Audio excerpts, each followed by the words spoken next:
These days we shoot most of our videos on our smartphones. They are easy to carry around and are capable of recording high-resolution video. However, even the best smartphone cameras can capture footage that is less than ideal if it is not shot in the right manner. Understanding the basics of recording videos from your smartphone can help you get the right footage for every scenario. Hey everyone, my name is Ishan, this is Gadgets 360, and here I'll show you some simple tricks to shoot better videos on your smartphones. So let's get right into the video.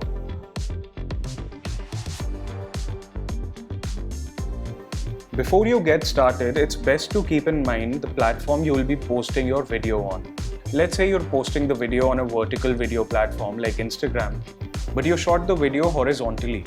You'll be wasting a lot of pixels and your footage will look blurry when it's posted online. This could end up ruining the entire mood of your video. That's why it is always better to think of your target platform before you start recording. The mood of your video is set by the lighting. We already know that a smaller sensor gathers significantly less light than a larger one, and most smartphones use a very small sensor. This means that they are more prone to bringing in noise to your footage, especially in less than ideal lighting situations. It's best to shoot in bright light so that your smartphone camera can handle it well and produce sharp, noise-free video.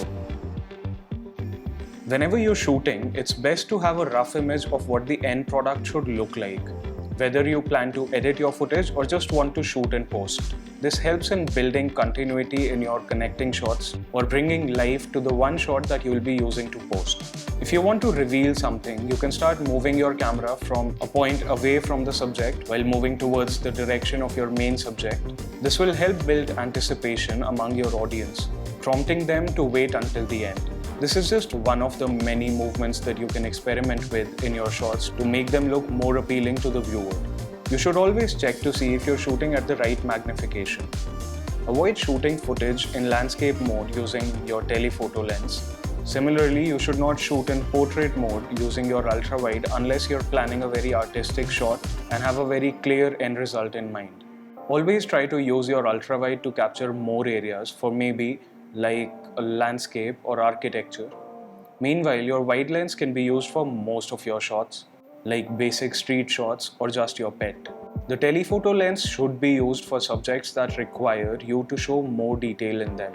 I would also recommend not using artificial cinematic shots as they add in a fake bokeh to your shots. That does not look good in most cases.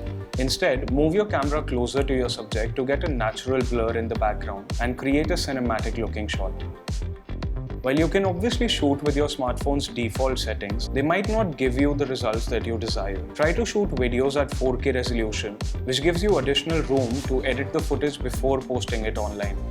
You should consider 60 FPS footage only if you want a more immersive experience for your video or if you want to slow down your footage. Otherwise, 24 or 30 FPS should be fine for a classic cinematic look. One last tip, if you use an iPhone 12 and or newer model, you should shoot at 1080p with 24 FPS to get amazing footage even in very poor lighting situations. Let us know which of these tips and tricks you liked the most in the comment section below. That's all for today's video. We hope you found these tips useful. Please like and share it, and for all things tech, stay tuned to Gadgets 360.